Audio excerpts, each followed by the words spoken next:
everyone. Thank you for joining me and Ken for this discussion today on the future state of cryptocurrency. That was a great introduction that we had, so we'll just kind of move into the presentation. First, I just wanted to level set on kind of current state of blockchain and how we think it will evolve, just to frame the conversation.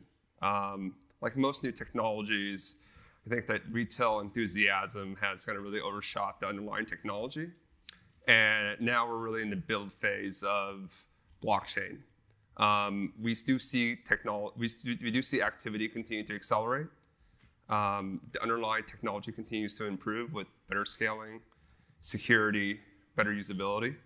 The movement of human capital continues unabated to blockchain, and investment continues to pour into the space. I think USD made their biggest blockchain investment in an MIT-backed protocol recently. So, we're continuing to see greater and greater movement from the traditional world to crypto.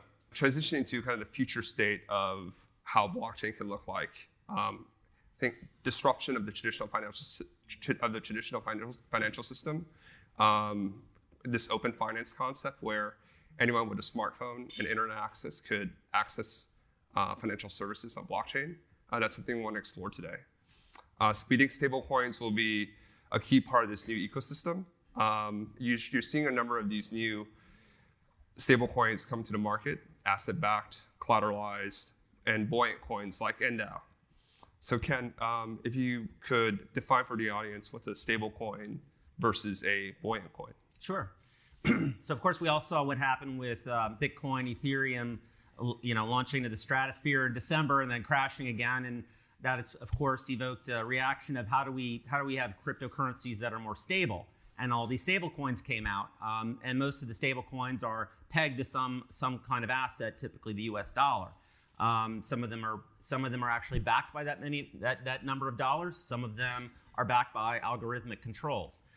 There's great uses for this in sort of holding value for the short term and making it be stable with respect to the dollar. That's great. But we also were looking at, some people are looking at things like Bitcoin and cryptocurrency as a way of as a new asset class for long-term store value. And does it make sense to store your long-term value in something that is pegged to the dollar? Well, we already have bank accounts for that, and you don't really store your long-term portfolios in dollars anyway, because the value will get eaten up through inflation. So there's this very big potential new kind of cryptocurrency that can fill that slot, right? What can you store your value in long term? It's got to be competitive with other asset classes. It's got to be able to beat inflation, but it has to be more stable than things like Bitcoin. And this is what a buoyant coin does. A buoyant coin combines elements of having some assets underneath it that help stabilize it, along with some algorithmic incentives that keep the market price more stable, but allow it to grow in value over time. Yeah. That's a great introduction. I think on the last panel, they touched a little bit on Tether, USDC. How would you compare NDAO versus some of the other competing stablecoins and buoyant coins in the space? Sure. So there's a lot of stablecoins that have all come out at once. Some of them, like say Tether, right, is backed, but it's backed by assets that are not as transparent as people would like. So there's uncertainty about that. And then so you have the reaction of ones like Circle, which have done a much better job of tying themselves to lots of different partners with a lot of reputation on the line and having them be fully backed by US dollars. So there's a little more trust that can be invested in the underlying value of it. And then you have stable coins like Basis, which have no assets underneath it. It is purely algorithmic. So this is more akin to how, say, some central banks might have zero reserves, yet they're using other kind of tools to try to keep their currency stable. A buoyant coin kind of combines a bunch of these and adds a few new things to it, because you want to have some assets underneath it in the event that there is a Soros-style attack on a currency. You have to have some kind of reserves to defend that. But you also want to take advantage of the fact that the blockchain lets us kind of rewrite all the rules. You can do things with blockchain we couldn't do in the existing financial world. You can make it so that every single transaction might tweak the monetary supply in some way. There's new opportunities here, and so people are experimenting in the space. And what we mean by buoyant is you can create incentives that kind of make it be buoyantly drift upwards in value over time in a more stable way. Could you talk more about that, actually, just maybe to give the audience a sense of how that buoyancy is constructed versus a USD versus a tether, for example, that's completely backed by one-to-one. There's $1 in a bank account, and then they issue one tether token. Sure. So with like tether, it's always they're trying to make it always be as close to $1 as possible all the time. So when Tether wants to expand their supply, they print up a bunch of Tether, they sell the Tether in the market, they take those assets, and then hopefully those assets balance out with exactly how many Tether on the market, and that way if they need to contract the supply, they can buy back the Tether.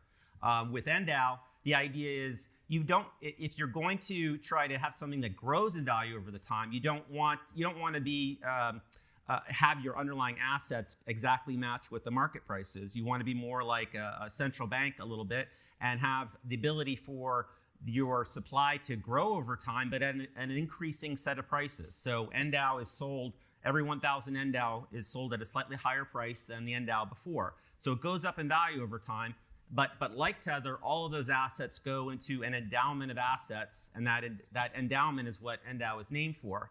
But because there's this difference between the value of the assets and the market cap of the coin, you have sort of a buffer distance where those assets can now be invested in things like equities and real-world assets and get a decent rate of return, and they could even be volatile while the market price can stay more stable because it can use algorithmic incentives and constraints to keep it stable over time. Yeah. I think that's a really good point to highlight is it's still young, and it's a young and growing space, and you're seeing different types of implementations of this kind of core technology. In our opinion, there does need to be a stable coin that really serves as a foundation in this new open finance economy that blockchain can enable. You saw that with Tether kind of starting day one. It was really used as a trading medium where if you were on an exchange that you couldn't convert into a dollar or euro, that this was a place for you to park your funds if you wanted to trade out of Ethereum or Bitcoin. But now, as the space continues to evolve, you're seeing new innovations like NDAO, what Circle launched, some of the more algorithmic coins out there like Maker. So this is really this is a growing space. I think people are trying to figure it out. But I think where the innovation now is happening, where it will, there's probably more than one winner in the space. And I think that new innovations like buoyant coins will be a big part of that solution. In the longer term, what functions do you foresee for stable coins and buoyant coins having in the crypto ecosystem? Yeah, I think the killer app right now for the stable coins is for traders who are trading in crypto-only markets. When they're done their trading strategy, they need to move into some asset that's more stable, or if the markets are in an unstable state and they want to park it, they can't move it to fiat. They would have to say shift everything into Bitcoin, shift Bitcoin over to an exchange that does fiat, sell their Bitcoin and go to fiat. And that whole process has a lot of friction to it, has a lot of risk to it, and creates a big crowding effect as everybody tries to do that. So that wasn't working well. But now there's a lot of crypto-only exchanges. Now they can simply move to a stablecoin exchange. But a stablecoin in general is good for any time you have a short-term need to keep your amount of value very close to the amount of dollars it represents. Once you start talking about holding value for, say, a year or more, this is where you need something that is more competitive with other asset classes, a long-term store of value. Yeah. And how do you see as the technology continues to scale where Bitcoin is unlikely a good use for payments, for example, and I think driving towards utilizing stable coins or something like that in kind of general day-to-day transactions. How do you see that play out, and where does can a buoyant coin have a place within that type of ecosystem? Sure. So I would think of I would say you think of a buoyant coin as something that is a part of a portfolio that you're looking at the correlations between them. You're building a portfolio of diversification, and a buoyant coin fits there. But you can also use your buoyant coin to, say, spend on transactions. but that's not the way that most people will use it, especially initially. It's more really for where you park your value. You can even lock up your endow, and you can earn a rate for the longer you hold it, kind of like an interest rate.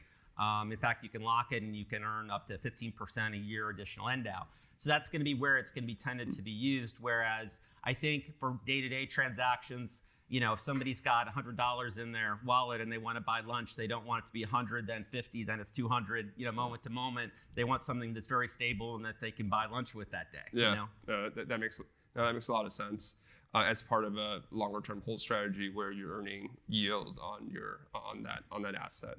As the space continues to accelerate, what does the changing of the guard for financial institutions look like as this asset class goes from 0 to 1 and 5% and potentially greater? I kind of think of it as the blockchain space it's a space of experimentation, of innovation, and competition, right? A lot of new ideas are coming out. Some of them are terrible ideas and some of them are great ideas, and they kind of have to fight it out and let people try things out. And there will be winners and losers, and then ultimately you'll tend to see a few winners for in each kind of category of usage. I think that over time we'll gradually see there'll be a little bit of a winner-take-all strategy in each one of those places. But when you talk about long-term store of value, there's room for a few different players. We hope to see some competition with endow over time so that it kind of proves the category. Yeah. And do you see, from a geographic perspective, is this going to be primarily U.S.? Do you see it being more global and more a global store of value? Yeah, I think jurisdiction is really an interesting part of this, right? And we think of jurisdiction today as a geographic thing, right? If you're here, then you're under that jurisdiction. If you're here, you operate under that. But we're becoming obviously a more global economy, and we're interacting with people all over the place. And the question comes up of which jurisdiction takes precedence when you're trying to resolve, say, a dispute with somebody, right? I've had dealings with manufacturers in China, in various different places, and good luck resolving a dispute if you can't quite figure out how to resolve it yourselves. And imagine if you were, say, trying to work with somebody in Venezuela or Bulgaria or Nigeria or Russia, right, where there's lots of differences of opinion on how to resolve those kind of things. So I can kind of see a future where you'll see not just jurisdiction by geography, but also jurisdiction by ecosystem. So if you've got an endow ecosystem that encompasses the globe, but two parties can be in any two countries, and they're both operating within that endow ecosystem, endow has its own dispute resolution process. And if people are locking up their long-term store of value in endow, and let's say you're undergoing a transaction with somebody in Venezuela, and you don't know if you can trust them, you don't have some third party that you both know each other through, and you're not sure if you can trust them to deliver on what you're paying for. But if they've got a few $1 million in endow locked up, and so do you, and you undergo a transaction between there, well, now you've both got some. It's sort of like having some collateral that your interaction it can be mediated by, and make sure that everybody acts in good faith. Zooming out, given your experience in the space, what do you see as the biggest challenge here today? It could be technically on the regulatory side, but what's holding us back for us to hit that next stage of growth? I think the biggest challenge and opportunity is governance. How do decisions get made? Right? Governance it's really just about making decisions for a group that apply, and those rule changes apply to everybody in that group. So you see some people talking about decentralization, but when you're highly decentralized, how are those decisions really being made? It can sometimes actually become even more opaque rather than transparent if you don't understand how the decisions are being made. And we're already seeing problems with that at things like Bitcoin. With endow, we're focusing very much on digital governance, on having it be very transparent, on making sure people's interests are fully represented. And it's another chance to experiment with how do you get higher quality decisions being made. We have a lot of people's frustration with our civilian governance and how it operates sometimes. And sometimes corporate governance isn't operating the way people want. But now we got this new chance to experiment and try to fix those kind of problems using blockchain. Yeah.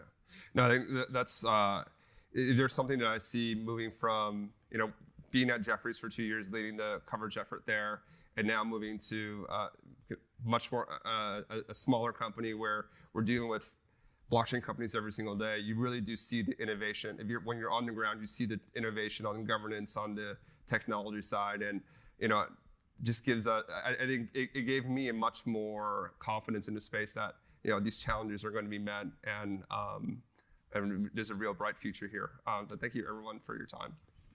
Sorry.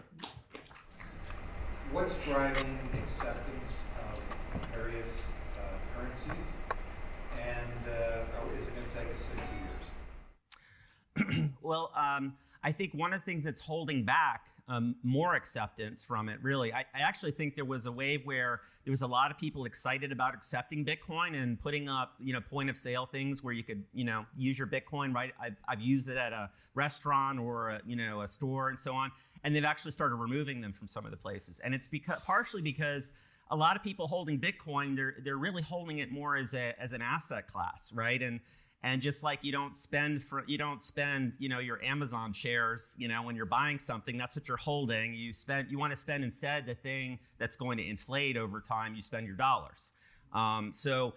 They were finding people weren't spending it that much. So I think you have to kind of see a more spendy kind of currency, right? Maybe it's a stable coin that's denominated in dollars. That would be something people wouldn't hesitate to spend.